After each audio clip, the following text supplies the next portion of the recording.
The black idol that crawled across our road. Location: northern Idaho. Approximate year: 2009. The first time I saw it, I thought someone had dropped a burned tree across the road. Then, the tree lifted one arm and looked through the windshield. This happened in the summer of 2009, when I was 32 and working for a small contractor that maintained access roads for logging companies, utility crews, and the Forest Service. Most of the work was ordinary. We replaced culverts, hauled gravel, cleared fallen trees, and pulled stranded vehicles out of mud. The only unusual part of the job was how far from help we sometimes had to work. That August, a lightning storm knocked out a radio relay station above a remote drainage in northern Idaho. The station carried traffic for wildfire crews, sheriff's deputies, and county emergency services.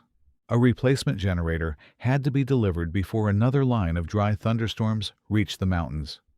The main access road was closed where a bridge had washed out, so the dispatcher gave us an alternate route over an old logging grade that had not been maintained in years. The road was called Alder Fork on the maps, although almost no alders grew along it. It climbed through cedar and pine, crossed two abandoned timber claims, and descended toward the relay station from the north. The dispatcher said the distance was only 37 miles. He did not mention that 37 miles on Alder Fork could take 6 hours. I was driving an old military surplus six-wheel truck with a flatbed and a hydraulic crane. The replacement generator was chained behind the cab beneath a canvas cover. Riding with me was Cal Vickers, a 58-year-old grader operator who had lived in the county all his life. Cal knew every active road in that part of Idaho, and most of the dead ones. He had the kind of face that always looked sunburned, even in winter, and he spoke so little that when he did say something, people usually listened. We should have left before noon. A cracked fuel line delayed us. Then the replacement fitting turned out to be the wrong size. By the time we finally rolled out of the equipment yard, it was almost 5 in the afternoon. I asked Cal whether we should wait until morning. He looked at the clouds building over the western ridges. If the storm gets there first, he said, that station could be down another week. So we went. For the first hour, the route was easy. We followed a maintained gravel road through open timber and old clear-cuts glowing gold in the late sun. Then we reached a rusted gate that had been chained open and pushed into the brush. Beyond it, the road narrowed immediately. Grass grew between the tire tracks. Young pines leaned over the shoulders. Water had eaten channels across the roadbed deep enough to catch an axle. I kept the truck in low gear and let all 6 wheels crawl. There was no cell service after the gate. The radio gave us only static. We had a paper map, a compass, 2 flashlights, a first aid kit, a chainsaw, and enough diesel to turn around if we had to. At the time, that felt like preparation. The sun disappeared behind the ridge before 8. Darkness came quickly beneath the trees. Cal had been quiet for most of the drive. Then, as we passed the remains of an old loading platform, he leaned toward the windshield. "This is where the camp started," he said. I asked what camps he meant. Road crews, timber crews. There used to be 3 settlements through here. Not towns exactly. Bunkhouses, cook shacks, equipment sheds. A few families. I could see only collapsed roofs beneath the brush. One stone chimney stood by itself among the pines. What happened to them? The company pulled out.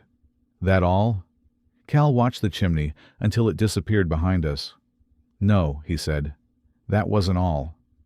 I laughed because I assumed he was setting up some local ghost story. Cal did not laugh with me. The road climbed into older forest. The trees were enormous there, mostly cedar, fir, and white pine. Their trunks rose beyond the headlights and disappeared into darkness. The air smelled of dust, warm bark, and the faint electrical scent that comes before a storm. Cal said Alder Fork had been cut in the late 1930s by a federal work crew. They were trying to connect the timber camps to a rail spur in the next valley. The work went well until they reached a low saddle between 2 ridges. There was a cedar in the middle of the planned route, he said. Too big to go around. They brought in a dozer and pushed it over. Under the roots, The crew found something made of black stone.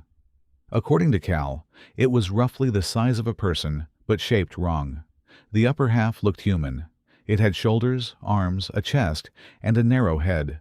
Below the ribs, the figure became a thick curve like the body of a snake.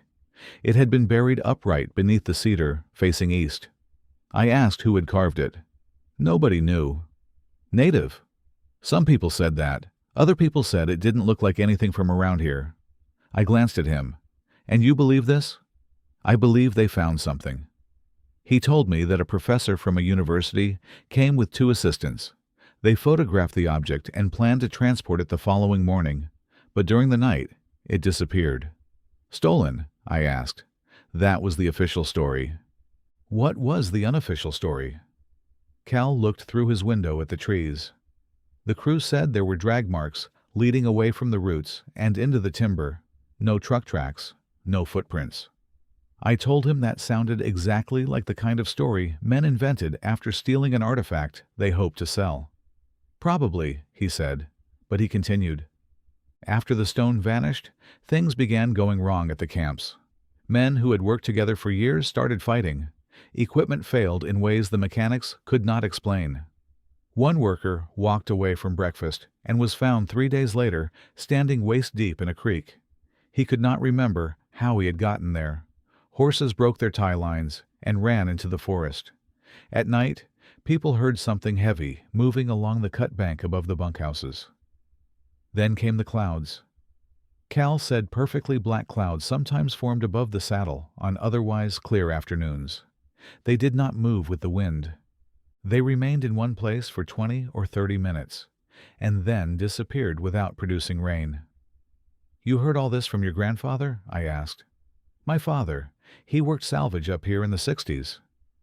Did he ever see anything? Cal waited so long that I thought he would not answer. He saw the road after something crossed it. What does that mean? He never explained. The truck dropped into a rut, hard enough to throw us against our seatbelts. Chains rattled on the flatbed. I focused on the road and allowed the conversation to end. For the next 40 minutes, neither of us spoke. Full darkness settled around the truck. The headlights formed a narrow tunnel through the forest. Dust floated in the beams. Every so often, a branch scraped the side mirror with a sound like fingernails dragged across metal.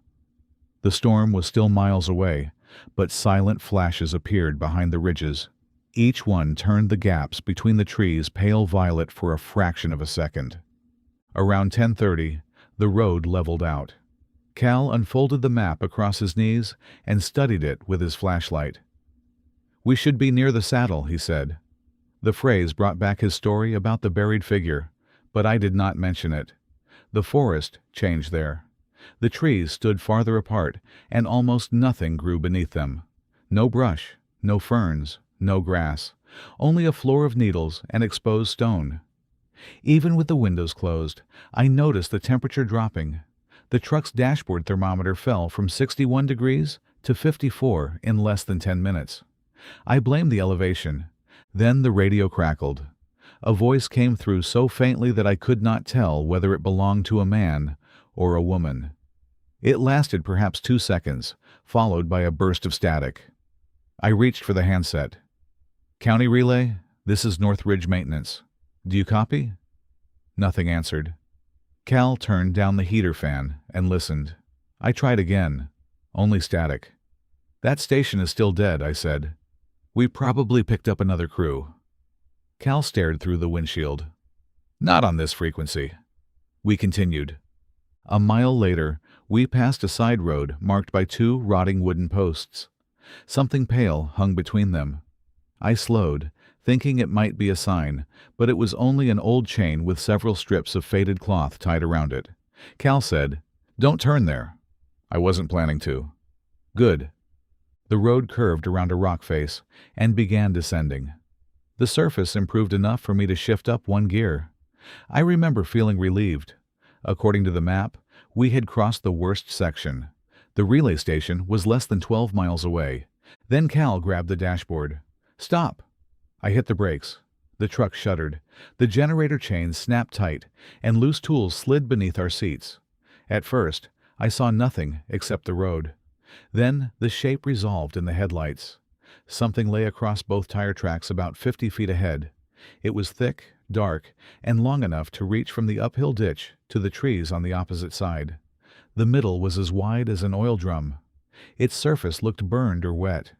Because it had no branches, I assumed it was a section of old utility pole or a stripped tree trunk that had rolled down from the slope. Cal whispered, "Back up." I kept my foot on the brake. "It's a log." "No. We have a chainsaw." "Back up." There was something in his voice I had never heard before. Cal was not a nervous man. I had once watched him stand beside a burning loader while a fuel tank vented less than 10 feet away. Now his right hand was shaking against the dashboard. I shifted into reverse. Before I could release the brake, the thing moved. It did not roll. It did not slide sideways. The long black shape contracted from both sides of the road, the way a snake gathers its body before moving.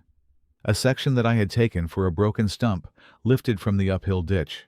It was an arm, a human arm. It planted a hand on the road. The fingers were too long. Each one was black and narrow, with no reflection from fingernails or skin. The hand pressed down, and the front part of the body rose. What emerged above the massive serpent-like length had the proportions of a man from the waist up. It had shoulders, a chest, 2 arms, and a head. But its body was completely black, not dark-skinned, not covered in fur, not dressed in black clothing. It was black in the way charcoal becomes black after rain. The torso was too long. Its shoulders were narrow, but the arms reached almost to the ground, where a human body should have ended at the hips. It joined directly into the enormous serpentine mass stretched across the road. Still 50 feet away, it raised its upper body several feet above the road. Cal made a small sound beside me. A sharp breath pulled through his teeth. The creature turned toward us. Its head was human in outline, but I could not see a face. There were shallow places where eyes should have been, and a vertical line that might have been a mouth. The headlights struck it directly, yet its surface seemed to absorb the light. It placed its second hand on the road. The lower half did not coil beneath it. Most of the body remained extended across the road, with both ends disappearing into the forest. Then it began moving toward us. It pulled itself forward with its arms while slow contractions traveled through the long body behind it. The movement was deliberate and steady. 50 feet became 40, then 30. I should have released the brake and backed away. Instead, I sat frozen with one hand on the wheel and the other resting on the gearshift. The creature continued advancing. Its hands reached forward one after the other, pressing against the road and dragging the upper body closer, while the immense lower half followed in a broad curve. At 15 feet, its shoulders rose above the hood. At 10, I could see that the surface of its chest was not smooth. Faint ridges ran beneath the blackness, as if the shape of ribs had been pressed outward from inside. It stopped directly in front of the truck. I remember every detail of the cab at that moment: the green glow of the gauges, dust along the windshield seal, a cracked plastic coffee cup in the holder, Cal's folded map on the floor. My mind fixed on ordinary objects, because the thing outside did not fit anywhere in it. The creature leaned forward.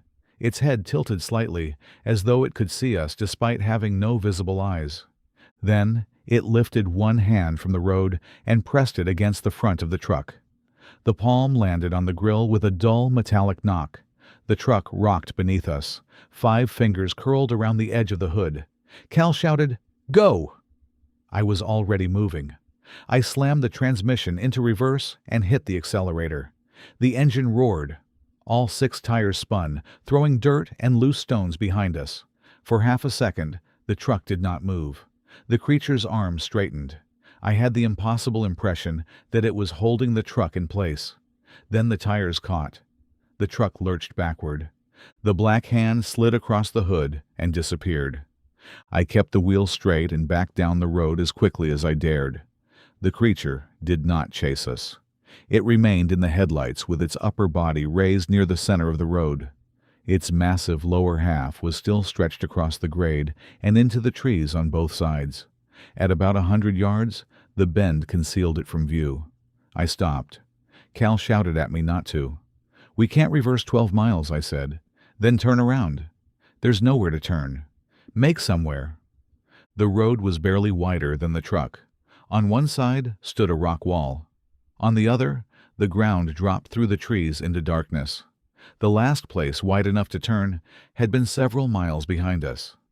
I locked the brakes and listened. The engine idled loudly. Beyond it, I heard nothing. No movement in the brush, no rocks shifting, no insects. Cal reached for the door handle. I caught his sleeve. "What are you doing?" "Checking the drop." "You're not getting out. We have to turn around. We'll back up to that side road." He looked toward the darkness behind us. "That road goes into the old camp. Then we'll back past it." Cal pulled his hand away from the door. "What?" I asked. "You didn't see how long it was." "I saw enough." "No. Part of the body was already deep in those trees before the upper half even rose from the ditch." Neither of us spoke for several seconds.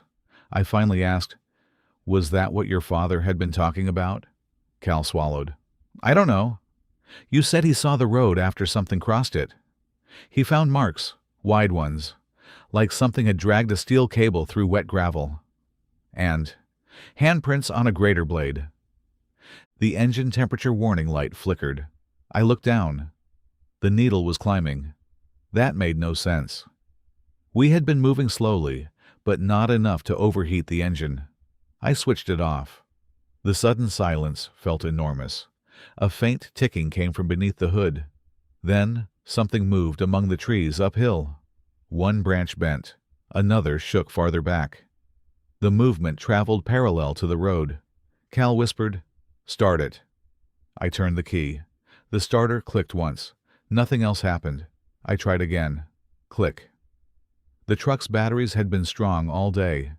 The alternator gauge had shown a normal charge. From the forest came a low, dragging sound. Not footsteps, not leaves moving in the wind. Something heavy sliding over pine needles and dead branches. I pumped the accelerator, even though I knew it would not help, and turned the key a third time. The starter caught. The engine rolled twice and died. The dragging stopped. Cal picked up the long flashlight, but he did not switch it on. He held it across his chest like a club. A shape passed between two trees above the road. I saw only the upper half. A black shoulder, a narrow, human-like head, one long arm reaching from trunk to trunk. A branch bowed beneath its weight and slowly rose again after it passed. Then the dragging sound returned several yards farther along the slope. The creature had crossed the distance from the bend without following the road. I turned the key again. This time the engine started. I did not wait for the gauges. I released the brake, shifted into reverse, and drove backward with the side mirrors brushing branches on both sides. The truck's headlights pointed away from our direction of travel, so I could see only darkness in the mirrors and a narrow strip of road behind us in the red glow of the taillights. Cal twisted around in his seat, watching through the windshield for the creature. "Do you see it?" I asked. "No." "Tell me if it comes onto the road." "It isn't on the road." The way he said it made my hands tighten around the wheel. For nearly a mile, we backed without seeing it again. The engine temperature returned to normal. The radio remained silent. Then Cal said, "There." A black figure stood among the trees on the inside of the curve. It was ahead of the truck now, on my side, perhaps 30 feet from the road. The upper body was upright.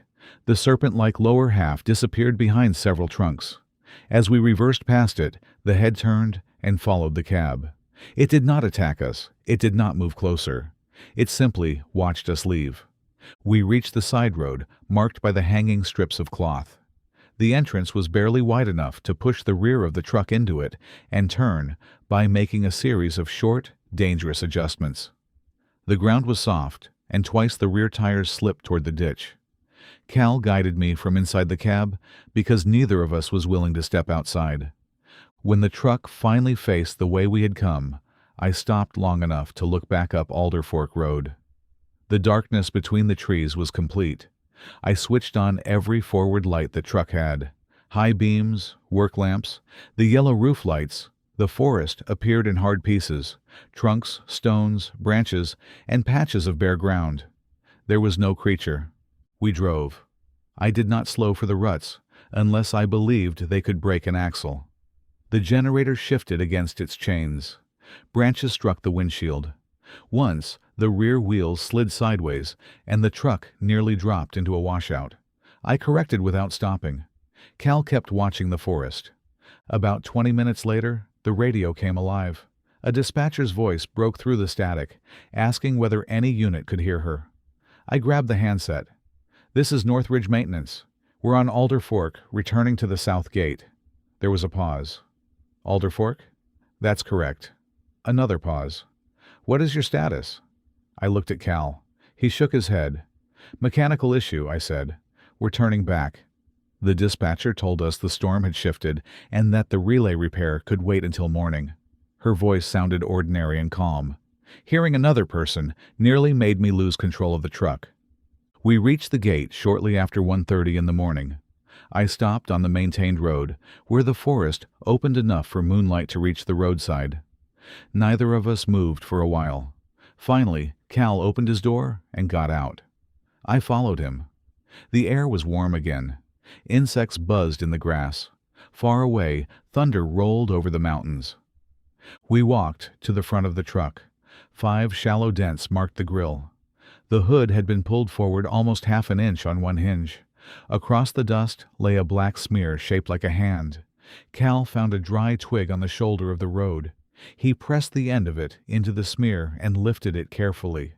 The substance clung to the bark and stretched into a thin black strand. It sagged beneath its own weight, but did not immediately break. It looked like soot, mixed with oil, and smelled faintly of stagnant water. Cal lowered the twig and dropped it beside the road. We did not return to the equipment yard that night. We drove to a 24-hour truck stop beside the highway and sat beneath fluorescent lights until sunrise. Cal drank coffee. I did not drink anything. Every time a vehicle crossed the parking lot, I looked toward the windows. At 7, we called the dispatcher and said the truck had overheated. It was partly true. The company sent another crew to deliver the generator after a temporary bridge was installed on the main road. No one asked us to use Alder Fork again. I might eventually have convinced myself that exhaustion and darkness had distorted what we saw if not for the damage to the truck. The shop manager blamed a loose chain or a fallen branch. When I showed him the hand-shaped smear, he cleaned it away with solvent and told me not to be dramatic. Cal did not argue. 3 days later, he came to my house carrying a manila envelope. Inside was a photocopy from a county historical collection. The original photograph had been taken in 1938. It showed 9 road workers standing beside the roots of a fallen cedar. Between them was a dark stone figure. The photograph was grainy, but its shape was unmistakable. A narrow human torso, long arms, a head with almost no features, and below the ribs, a thick body curving into the dirt. Someone had typed a caption beneath the photograph: "Object uncovered during Alder Fork Road construction. Removed before cataloging."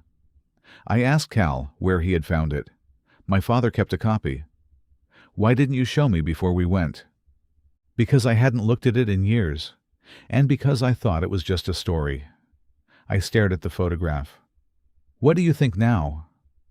Cal looked toward the trees behind my house. "I think that road should have stayed closed." We never reported what happened officially. What could we have said? That a half-human, half-serpent creature had stopped a work truck on an abandoned logging road? The company would have assumed we had been drinking. The county might have sent someone to inspect the area, but Cal refused to give them a reason. A month later, he retired. I remained with the contractor for another 2 years. I continued driving remote roads during daylight, but I never again accepted a night assignment beyond radio range. When the dispatchers joked about it, I told them my night vision was getting bad. That was the last time I traveled Alder Fork Road. People say we build roads into the wilderness to make the unknown familiar. We give a place a name, mark it on a map, and begin to believe that it belongs to us. I do not believe that anymore. Whenever I remember Alder Fork, I do not think the creature crossed our road. I think our road had been laid across a path that belonged to it long before any of us arrived.